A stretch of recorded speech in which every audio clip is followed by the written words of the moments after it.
Ladies, gentlemen, Gungans, Druids, all you good-looking, catty-booted coneheads out there, you know what you're watching. You're watching Not Old Holonet News, the only news you'll ever need because, well, you have no other choice. And dang, it's a great seeing you guys. Let me tell you, Galaxy has been a little bit snoozy, but it's time to wake up. It's time to smell that shower just because, people. The Bowels of Capital Games has released the new Battle for Naboo raid details. Yes, it's time to leave Endor. Time to head over to Naboo, and they gave us a lot of details for this upcoming raid. And remember the conquest we had for Queen Amidala with the unlimited B1 battle droid, which was great for cheesing the feat. And I said, I think this is kind of our sneak peek look. Looking at the overview here, it seems like that's very much gonna be the case. Let's hop on over and get this party started, people. Now, as we say goodbye to Naboo here, and we're leaving Endor, you know, overall, if you know my opinion on the Endor raid, I've actually really disliked it. It's been not fun. It felt too generic, you know. There's some other issues that people had, such as, you know, the motion sickness type of thing here. I appreciate them trying something new. I just didn't like it. And it seems like we're kind of going back to the more original style raids where there's none of these generic abilities. Like, it didn't really feel very Galaxy of Heroes when all the characters basically have the same kit. You know, we want to really feel like we're living these characters out. And when everyone has like one of 5 abilities, you know, it's not very interesting in my opinion. And I hate that I was forced to actually play this. If you're able to auto it, great. But you know, before we get into this though, one of the upsides, if you've known my in-depth review on my feelings on this raid, the requirements are a bit more accessible. Rebels, Imperials, Ewoks, a lot of them you guys had at a variety of relic levels and gear levels. I think that's gonna be one of the concerns that we're gonna have with this upcoming raid. And as we're gonna go through this, when I was perusing this a few times, there's a couple of question marks, things that they haven't answered, and a couple of concerns that I'm gonna lay out for you that our video game division wanted to get on your radar here, people. So the 3 question marks, or is it 3? I don't know, we'll go through them, see if I remember them. Number 1, we do not have the details for the Gungan, what is it, the Phalanx, or the Omicron for the Gungan Bombardier. Gary, sometimes you actually do your job well. The Gungan Bombardier is supposed to have a raid Omicron. We don't have the details for that. Number 2 thing, they didn't announce a release date, but if we're seeing this post now, this week, next week, potentially is when we're seeing it. And the other concern that we don't quite know yet is the new, it looks like there's gonna be a new reward structure, or slightly different, because there is gonna be a new difficulty tier. A difficulty tier, a level 7, where 6 is the highest you can go, which would require relic 8. Now they're gonna have a relic 9 tier. And as it says here, it's new for the raid, and with the increased level, the max reward crate will also increase. And one of the things that kind of perplexes me a little bit here is that, you know, even myself, as we're gonna go through these requirements here, which is, you know, could be a concern for some of you guys, what they're requiring. The max tier, level 9, I barely have full relic 9 teams as is. They're trying to incentivize people to get full relic 9 teams. But the people who are going to do that are Ultra Whales, Ultra Krakens that probably already have all the characters up and running. You know, they're sitting on a big stockpile of gear. What's the incentive to get even more gear to stockpile up? So I'm wondering if maybe they're going to bring back the characters that were unlocked through raids. Boy, was it so exciting. Everyone was chasing after Han, General Grievous, Traya. And for some reason, they left that one of those core pillars that made raids excited for Galaxers behind for the past summer raids. Maybe they're going to bring it, because I'm telling you this. If they are bringing in a new exclusive unit, which they're mentioning something about a space element to this, which is interesting, I would definitely be a lot more excited and maybe a lot more incentivized to maybe get Relic 9 teams to pursue a brand new character. And also, I'll be a lot more motivated to make sure my guild's getting to max crate, because at the Endor raid, it's like, I always try to kind of squeeze in at the end, like, all right, are they almost done? All right, I don't need to put that much effort in. They hated when I did that. But, you know, I just didn't like Endor raid that much. But let's get into the nitty-gritty, people, and I'm going to outline some of the concerns that I have as we move along here. So, hello, Hollow Table Heroes! Coming from CG Tuscan Meathead, we are excited to bring you more news about the Battle for Endor Raider. Endor just stuck in my mind. Battle for Naboo Raid, which will include a quick summary of the event, the characters that are allowed, and the character modifier information. And as always, TBD, you know, everything's can be, you know, changed, yada, yada, yada. So here's the summary, and here's where I guess another question mark comes in. Not so much a concern. Maybe it could be a concern if you think about it. The peaceful world of Naboo is under siege. The Trade Federation has unleashed a droid army upon the calm and quiet planet. You and your guild, pay close attention, tactical scanners dialed in, good. You and your guild must engage the enemy both on land and in space. to defend Naboo at all costs. Did you catch that? You and your guild must engage an enemy both on land and in space to defend Naboo at all costs. Is there going to be a fleet element to this that we haven't seen before? A fleet raid? I don't know if we can look too much into it because they list out the requirements for this raid, but none of them are ship related. So kind of an odd thing, you know, to kind of say that you and your guild are going to be engaging in space. You know, you have to defend your Naboo through space combat. I guess we'll have to wait and see. Overwhelm the relentless droid hordes. This is really where it's coming to that Queen Amidala conquest that we experienced not too long ago. Make strategic choices to hold off the endless waves of battle droids, B1 stabs droidicas spawn from the hulking MTTs. And here is where my first concern comes in. Each wave comes with a twist. And we saw this, I think, in the Conquest as well, where the commanding droid would always have a little bit of different modifier, which I hated. Each wave comes with a twist. A randomized command droid alters the battlefield with unique bonuses and tactics. You will need to adapt your strategy on the fly to overcome this ever-changing threat and secure the victory. So here's my concern. Is this going to be an RNG fest where you have to go in there and hope you get the right command droid and then you play your raid out? That's one of my concerns that I have with this, you know, especially with how many times you got to do it. It'd be kind of annoying to kind of wait for the right command droid to show up. So that's concern number one that we have on here. But moving on to the hero character bonus information. And man, they are, I swear, if we don't get any Darth Maul love beyond this raid, I'm going to be quite disappointed. So we're going to get character bonuses that when they get 25% max protection, offense mastery, whenever they inflict a debuff, they recover 10% health protection to gain 10% defense and offense stack for 1 turn. And those hero units that we have, just like last time we had, you know, and the new Galactic Legend Lady, she was a hero unit. Before that, we had things like Jabba the Hutt. Now here's what we have for this raid. Jar Jar Binks, Master Qui-Gon, Padawan Obi-Wan, Darth Maul, and the staff. And as we start getting into this, you're going to start seeing some question marks and concerns would start arising here. But for the most part, I think for most people, the only hero bonus you're probably going to have is Darth Maul. That's kind of it. You know, Padawan, Obi-Wan, Master Qui-Gon, all these are kind of, you know, staff. A lot of you guys might have staff. It's on a Cantina farm. It's been there for a while, so you might be getting your staff up and running. It's a great character anyways, even outside this raid. But here's the problem. The staff was designed around General Grievous, so that means he's going to be in this event, right?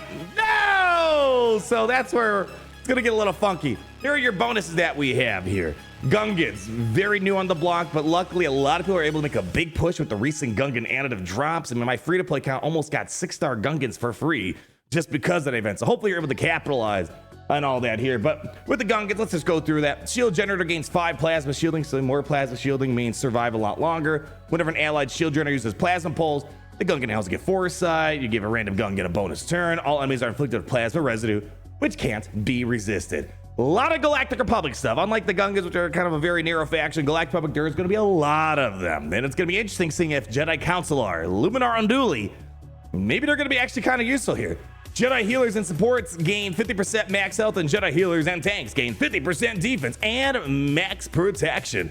At the start of their turn, Galactic Republic allies gain plus 10% defense penetration for each buff on them. So this sounds like it's gonna be a lot of fun for big buff characters like Grandmaster Yoda. If the allied leader slot is a healer, which is, you know, that's gonna be kind of interesting. You know, they really try to mix up the leads a little bit here than what you're normally used to, which is fine. Again, I don't want no generic, you know, here we have 5 different abilities. Have fun for your entire collection. It's gonna be interesting seeing characters that might be trash become a little bit more useful. You know, like maybe Luminar Unduli will be a very good lead here. But again, how many of you guys have Luminar Unduli up and running? They know what they're doing over there. Whenever an allied Jedi recovers health, they also recover 50% protection. Sounds like fun. Whenever an allied Jedi is critically hit, they reduce their cooldowns by 1, gain 100 speed, woo, and critical hit immunity for 1 turn. And then while an allied Jedi has heal over time, wow, they're really trying to give Luminar Unduli a lot of love here, aren't they? They're going to get plus 50% defense. While an allied Jedi has both heal over time and potency up, they have a 40% counter chance and deal bonus true damage when using an ability. I'm assuming this is probably gonna be a very important one for those Galactic Republics. And then whenever an allied Jedi healer uses a special ability to spell out buffs on target enemy. And check out the Separatist thing here. At least we kind of know, they kind of agree that Sidious should be playing a bit of a bigger role in the game. We've been speculating, what if Darth Sidious had a Separatist tag? Well, they're giving it to us, but it's only here right now. Darth Sidious' leader ability is active at max rank and applies to Separatist allies as well if He is not in the leader slots. That's kind of like a Django with Separatist interaction, almost. Separatist and Sith allies have plus 100% max health, 50% potency, 20% accuracy in offense, and 20 speed. Tripled for Darth Maul. I'm gonna be so mad. let's finish this. Let's just finish this. Whenever a Separatist or Sith ally gains a bonus turn meter, they gain 10% critical chance and critical damage stacking for 1 turn. And whenever they take damage, they gain 20% defense stacking for 1 turn. And whenever an enemy is defeated by a Separatist or Sith ally, all allies recover 50% health and protection. And whenever a Sith ally inflicts debuff, they all steal 5% max damage to the enemy, which can't be evaded. It's kind of similar to the Datacron that's almost about to go out the next month here. And then whenever the Separatist in the allied leader slot uses the special ability, all Sith allies will assist. So here's the full list here of the allowed characters. This is where it could be a concern compared to the Endor raid, where, yeah, there's stuff that you might have, but there's also a lot of stuff you guys might not have, whereas a lot of people had Imperials, Rebels, and Ewoks. Jar Jar Binks, Master Qui-Gon, Padawan, Obi-Wan, Darth Maul, Stat. We already went over those, but here are the other ones. Boss Nass, Captain Tarpals, Gungan Boomadir, Gungan Phalanx, Queen Amidala, Conquest unit for this one. There's no Galactic Legend for this, but Queen Amidala, I guess, is, you know, pretty exclusive unit right now. R2-D2, Mace Windu, Jedi Counselor, Jedi Knight Guardian, Kelleran Beck, Eth Koth, Grandmaster Yoda, Plo Koon, Ki-Adi-Mundi, Aayla Secura, Shakti, Luminart and Dooley, Kit Fisto, Qui-Gon Jinn, the old school one, not the new one. B1 Battle Droid, Newt Gunner, B2 Battle Droid, Droideka, IG-100 Magna Guard, and Darth Sidious himself. So I'm gonna just take kind of a general catch-all approach to like the most common acquired characters. So you got 1 for Sidious, 2 for Magna Guard, 3 for Droideka, 4 for B1, B2. Yeah, then you got 5 for Gunray, you know, 6 for the Battle Droid, and Qui-Gon Jinn. That puts at number 6. Okay, Shakti, let's give it maybe another 7. Grandmaster would be 8. Kelleran Beck is still kind of newish. It's a tough one. I'll skip it for right now. Then you got things like, you know, Mace Windu, R2, and then Darth Maul.